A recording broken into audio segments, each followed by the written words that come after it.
activity feed is a course homepage widget right below the news tool that provides a space for instructors and students to post messages and comments that are visible to the entire class.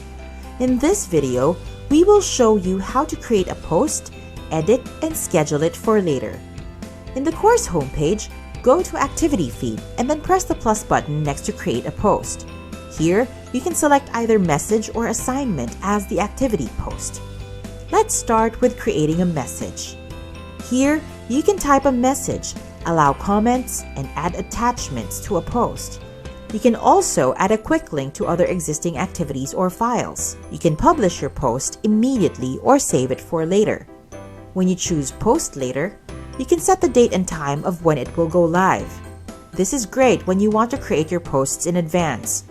When you schedule a post, you can view them in a list for easy editing and deleting. You can edit and pin posts by clicking the More Options icon, the 3 horizontal dots on the upper right side of the post. Note that you can pin multiple announcements and it will be sorted according to the order at which you pin. Generally, posting a message here is just like posting a message in most social media groups. Now, let's talk about creating an assignment. You can create an assignment right here in the Activity Feed widget, or you can choose an existing assignment to automatically fill out the assignment details. This is a good way to remind your students of upcoming deadlines of assignments that are closing in.